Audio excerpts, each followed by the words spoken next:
ఇప్పుడే country delight app ని download చేసుకోండి. Download the country delight app now. ప్రస్తుతం మనం ఉన్నాం చాదర్ఘాట్ ఏరియాలో ఉన్నటువంటి మూసానగర్ బస్తీలో. గత 2-3 రోజులుగా హైదరాబాదు అలాగే చుట్టుపక్కల తెలంగాణ రాష్ట్ర వ్యాప్తంగా కురుస్తున్నటువంటి వర్షాలతో జంట జలాశయాల్లోకి విపరీతమైన వాటర్ ఫ్లో వచ్చి ఆ వాటర్ ఫ్లో అంతా వాళ్ళు గేట్స్ లిఫ్ట్ చేయడం వల్ల మూసీలోకి మొత్తం వరద నీళ్ళన్నీ మూసీలోకి వచ్చాయి. ఫలితంగా మొత్తం అంతా కూడా చూడండి ఇళ్ళన్నీ మునిగిపోయినటువంటి పరిస్థితి. ఆ ఇల్లు అయితే చూడండి ఒక లాస్ట్ ఇల్లు మొత్తం పైన వరకు కూడా వచ్చేసింది. ఇటు లాస్ట్ లో ఉన్న ఇళ్ల వరకు అయితే కొంచెం సగం వరకు వచ్చినాయి కానీ అటు కొంచెం అవతల వైపు ఉన్న ఇళ్ళు మాత్రం పూర్తిగా మునిగిపోయినటువంటి పరిస్థితి. దాదాపు 200 ఇళ్ల వరకు కూడా ఇలాంటి పరిస్థితి ఉంది. 500 నుంచి 600 మంది పబ్లిక్ ఇక్కడ ఉంటారు. వాళ్ళందరినీ రకరకాల స్కూల్స్ పునరావాస సెంటర్లకి స్కూల్స్ లో కావచ్చు లేకపోతే కమ్యూనిటీ హాల్స్ అట్లాంటి వాటికి తరలించారు. నిన్న మధ్యాహ్నం 3-3:30 తర్వాత నుంచి మొదలయ్యి కంటిన్యూస్ గా వాటర్ ఫ్లో వస్తూనే ఉందని చెప్తున్నారు. సుమారుగా 12 గంటలు దాటిపోయింది. ఇప్పటికి ఒక రోజు దగ్గర ఇంకాసేపు ఉంటే ఒక రోజు అయిపోతుంది. సో ఈ పరిస్థితుల్లోనే వాళ్ళు చిన్న పిల్లలతోటి అలాగే కొన్ని 100 మంది ఇక్కడే ఉన్నారు. చిన్న పిల్లలు ఉన్నారు, పెద్దవాళ్ళు ఉన్నారు, ఆడవాళ్ళు ఉన్నారు, అందరూ ఇక్కడే ఉన్నారు. ఒకసారి స్థానికులతో మాట్లాడదాము. ఎందుకు ఇలాంటి ప్రాబ్లం వస్తుంది వాళ్ళకి? ప్రతిసారి కూడా పెద్ద వర్షం వచ్చింది అక్కడ జంట జలాశయాలు నిండాయి అంటే 100% ఇక్కడికి వాటర్ ఫ్లో ఇలాగే ఉంటుంది. మనం గత కొన్నేళ్లుగా చూస్తూనే ఉన్నాము. సో స్థానికులు ఏమంటారో చూద్దాం. ఎప్పటి నుంచి ఈ ప్రాబ్లం మీకు ఉందండి? ఇప్పుడు ఏంటి పరిస్థితి? చిన్నపిల్లలు కూడా ఉన్నట్టున్నారు. చిన్న పిల్లలు కూడా ఉన్నారు, అందరు ఉన్నారు మేడం. ఇక్కడ కూడా ఇది ప్రాబ్లం చాలా ఉంది ఇక్కడ మాకు.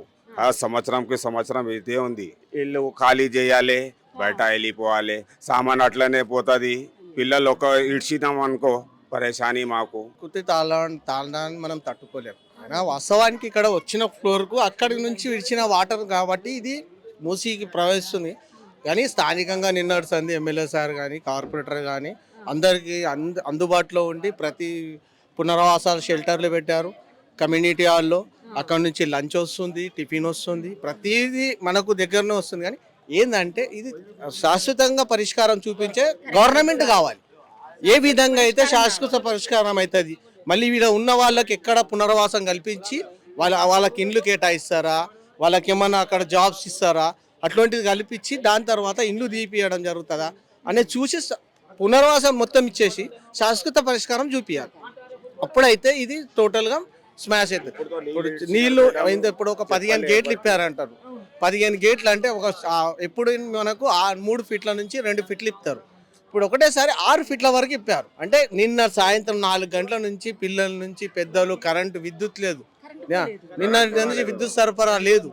నిన్నటి విద్యుత్ సరఫరా నుంచి బంద్ అయిపోయిందంటే నిన్న సాయంత్రం నుంచి ఇప్పటిదాకా విద్యుత్ సరఫరా లేదు. అందరూ ఇంకా పైన ఇంట్లోనే ఉన్నారు. చాలా మంది చీకట్లోనే ఉన్నారు. విద్యుత్ సరఫరా లేకుండా చీకట్లోనే వాళ్ళ ఇళ్లలోనే ఉన్నారు.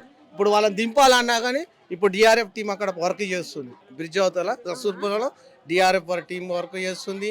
అక్కడికి హైడ్రా వాళ్ళు వచ్చారు, రంగనాథ్ సార్ గారు వచ్చారు, మా ఎమ్మెల్యే స్థానిక ఎమ్మెల్యే కార్పొరేటర్ గారు ఉన్నారు, బలాలా సార్, మొత్తం అక్కడ తిరిగేసి వచ్చాము. ఇప్పుడే అదంతా వర్క్ నడుస్తుంది, వాళ్ళు వర్క్ చేస్తున్నారు.